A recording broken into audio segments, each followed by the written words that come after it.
Président, c'est votre mère Alistair de retour une fois de plus avec d'énormes nouvelles de Monsterverse. Bien sûr, Godzilla Kong a conquis le monde, rapportant jusqu'à présent 555 millions de dollars au box-office mondial et est sur le point de devenir le film Monsterverse le plus rentable de tous les temps. Sur son petit budget de 135 millions de dollars, en fait le film le plus rentable de la franchise, et avec la sortie du film en numérique dès la semaine prochaine, la manie Monsterverse ne va pas disparaître de sitôt. Avec Adam Wingard qui nous donne de petits indices sur ce à quoi s'attendre du prochain film potentiel de la franchise, nous pensions que nous devrions attendre un moment avant d'entendre des nouvelles. Mais le train de la hype continue, car The Hollywood Reporter a révélé des détails sur la suite de Godzilla Kong, y compris qui écrira le film. Et ce n'est pas qui vous attendriez qui serait votre scénariste idéal pour Monsterverse. Terry Rossio, Max Borenstein ou quelqu'un de complètement nouveau. Eh bien, Legendary a non seulement confirmé qu'une suite à Godzilla Kong est en cours, mais a également annoncé qui l'écrira, et c'est incroyable, parce que David Callaham est prêt à diriger la suite de The New Empire. Cela a conduit à une réaction assez mitigée de la part des fans, certains adorent l'annonce mais d'autres la détestent. Cette nouvelle m'excite et m'inquiète extrêmement en même temps parce que si vous n'êtes pas familier avec son travail existant, il a écrit Shang-Chi, c'est bien, et Wonder Woman, 1984. Oh, c'est mauvais, mais il a aussi fait Across the Spider. Il y a donc beaucoup de bons et beaucoup de mauvais. Je n'ai pas vu Shang-Chi, mais j'ai vu cette bataille épique entre le dragon et le habitant des ténèbres. C'est super dynamique et fait vraiment un bon travail pour faire sentir aux humains qu'ils sont utiles sans pour autant détourner l'action des kaiju. Donc, si ce type d'action est appliqué au prochain film Monsterverse, nous, fans de Goji, aurons un régal titanique. Et fait amusant, Dave a en fait écrit l'histoire originale de Godzilla 2014, avant que Gareth Edwards et Max Borenstein n'interviennent. C'était à l'époque où ils ont découvert Godzilla gelé dans l'océan Pacifique et étaient libres de combattre le Massive Unidentified Terrestrial Organism.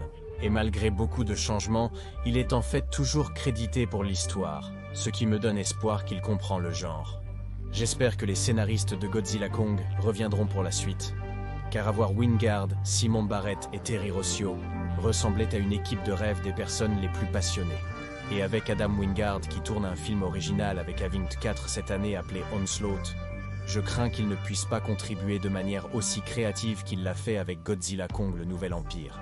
En termes d'histoire, Wingard a déclaré qu'il voulait rendre la suite plus axée sur Godzilla, faisant pour le roi des monstres ce que le Nouvel Empire a fait pour Kong, nous offrant un film Monsterverse avec beaucoup plus de temps d'écran pour Godzilla, ce qui est très nécessaire, car on a l'impression que notre reptile géant préféré a été mis de côté depuis quelques bonnes années maintenant. Donc, si ce nouveau scénariste arrive, j'espère seulement qu'ils continueront avec la proposition que nous allons obtenir un film plus axé sur Godzilla. Je veux bien sûr voir plus du côté de l'histoire de Kong. Comment gère-t-il d'être un nouveau leader pour son espèce en tant que King Kong? Mais je veux voir plus de ces environnements anciens dont nous avons eu un aperçu dans Le Roi des Monstres. Je ne veux pas découvrir une autre civilisation prospère, juste plus de ruines qui révèlent une histoire plus large de la Terre creuse, la place de Godzilla dedans, et élargissent ce que nous savons sur la mythologie. J'espère donc que Dave Callaghan sera accueilli aux côtés de l'équipe créative précédente pour faire de ce prochain film Monsterverse une véritable conclusion à la trilogie de Wingard. Il semble qu'il ait beaucoup d'expérience avec les films à gros budget, mais avec un sac aussi mélangé que le sien, il est difficile de dire pour l'instant si c'est une bonne chose ou une mauvaise chose. Mais je penche davantage vers le fait que cela soit une bonne chose, surtout qu'il a contribué à donner vie à mon film préféré de tous les temps, Godzilla 2014.